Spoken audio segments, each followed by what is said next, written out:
This video is for all of the married Muslim men out there who may be struggling with your relationships. Is your marriage or marriages with your wife or wives on the rocks? Are you finding no happiness when you're plowing your field, so to speak?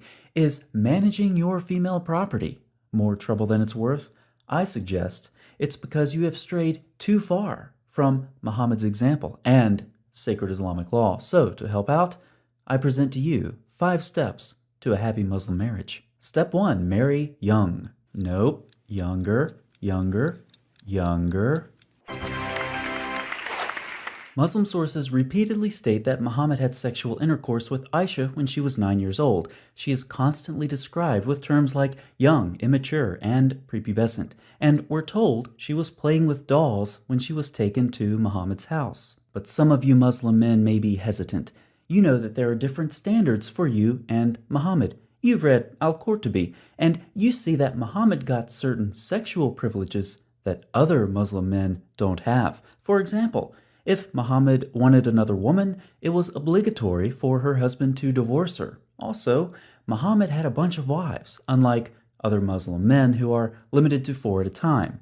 However, if you're in doubt about whether the privilege of marrying a young girl applied only to Muhammad, let me ask you a question Muhammad once asked one of his companions. Jabir said, "When I got married, Allah's messenger said to me, 'What type of lady have you married?' I replied, 'I have married a matron.' He said, 'Why don't you have a liking for the virgins and for fondling them?' Jabir also said, 'Muhammad said, 'Why didn't you marry a young girl so that you might play with her and she with you?'" Clearly, only a true prophet of God would ask such a question. Why not marry a young girl so that you might play with her? Unfortunately, Muhammad didn't say how you're supposed to play with your young wives. So, if you need ideas, I suggest starting with a dollhouse and see where it goes from there. And of course, in the opinions of numerous Muslim commentators across the centuries, the waiting period in Surah 65:4, which is required for divorce if the marriage is consummated, applies to prepubescent girls as well. Ibn Kathir tells us that the waiting period for the old is the same as for the young who have not yet reached the age of menstruation, and the filthy ignoramus Maududi gleefully proclaims that the Quran allows both marriage and intercourse with prepubescent girls. So there you have it, Muslim men. Marrying young is allowed by your prophet and your God, as if there's even a relevant difference between the two. So go do step 1, marry a young one. This is sure to add an extra dynamic into your other failing marriages. Who knows, your other wives might even enjoy babysitting. Step 2, use your conjugal rights. Remember, in the depraved manual of sacred Islamic law, we are told that the man has full sexual rights to the woman, and she is not to refuse, going right along with what Muhammad said in the Hadith. Stipulations most entitled to be abided by are those with which you are given the right to enjoy the woman's private parts. Further, Islamic law says men don't have to support their wives if the women fail to hold up to their end of the sexual bargain. But since the man can have multiple wives, he can refuse sex with them accordingly. However, under no circumstances does a man's refusal to have sex with his wives mean that the wives can refuse to have sex with the husband.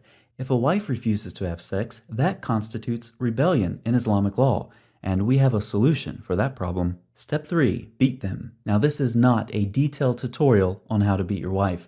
That is an issue far too complicated for me, so I'm going to leave that to the Muslim scholars. Just like there's a technique to swinging a baseball bat or a golf club, I'm certain there's a technique involved here as well. Surely you're not supposed to just step up to the proverbial plate and start swinging that wife-beating stick haphazardly. How do you hold the stick, and how fast do you swing it? Or maybe it's more of a bare-handed beating, or maybe you use some boxing gloves. Who knows? But thankfully, there are some very helpful YouTube videos with authorities from the religion of wife beating to help answer some of these questions. But for our purposes, when we think of physical discipline, perhaps the first thing that comes to mind is spanking a child. This works especially well since, according to Islamic law, your wife may actually be a child. However, does physical discipline still apply in the unfortunate event your wife is an adult?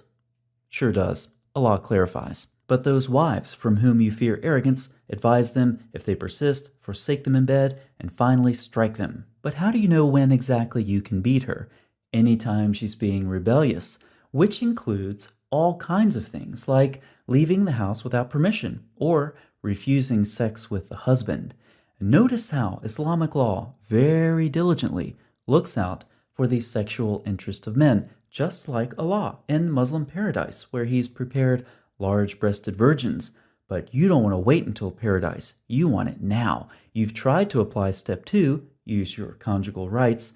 Your wife for the night has refused, so you've beaten her. Step 3, it was a stern thrashing, and you hit her multiple times. But you didn't cause any blood to flow or break any bones, so you're within the limits of Sharia law, which clarifies what Allah left exceedingly vague in the Quran. But now that you've applied step 3, she is definitely not in the mood to give you those conjugal rights. 2 options. First, you can threaten her. Just like Muhammad and Allah, which again seem curiously like the same person, the angels are also concerned about the sexual well-being of Muslim men. If a woman refuses sex, the angels will curse her until morning. Now, it's unclear exactly what this threat is. In other words, okay, so the angels will curse her. Then what? You might have to embellish this a little bit. You could suggest maybe that the curse involves your wife not having a 10th birthday party, or the local toy store will be out of dollhouse accessories. I don't know, just come up with something. It shouldn't be too difficult to convince a child. But if this doesn't work, Allah has another option. It is an enormity for a person not to take the rights of Allah, the Most High, and His commands seriously. That is the wrong reference. Let's try this one. Can't get those conjugal rights? Remember, Allah permitted you to have sex with your wives and your female slaves. So just to review, step 2 requires Muslim men to have their conjugal rights. If your wife doesn't comply, beat and threaten her. And remember to always keep some sex slaves on the side in case of an emergency. Step 4, the 2 C's, cut and covered. Muhammad endorsed the circumcision of girls. He was as vague in the Hadith as Allah typically is in the Quran. Thus we find in Islamic law disagreements about whether it's required or recommended and how much of a girl's private parts should be cut out. And as is well known, the translation in Reliance of the Traveler is intentionally misleading. Section E43 states circumcision is obligatory for women by removing the clitoris.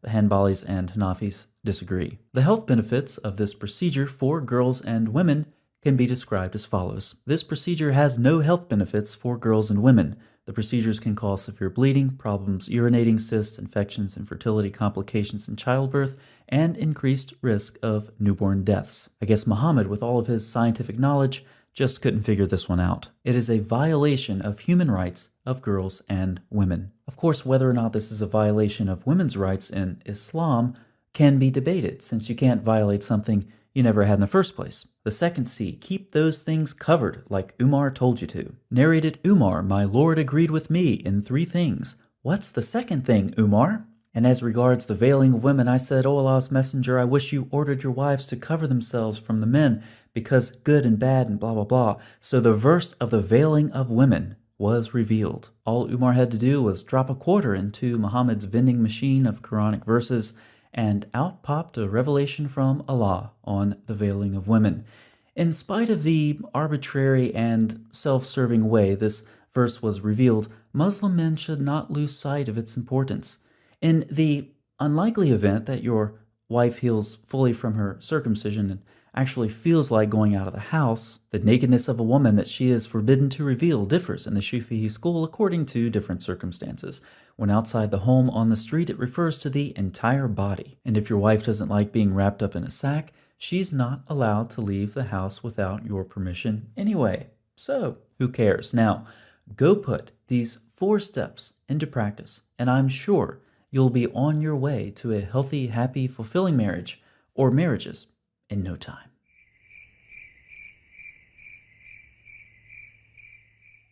Back again? Steps 1 through 4 failed you?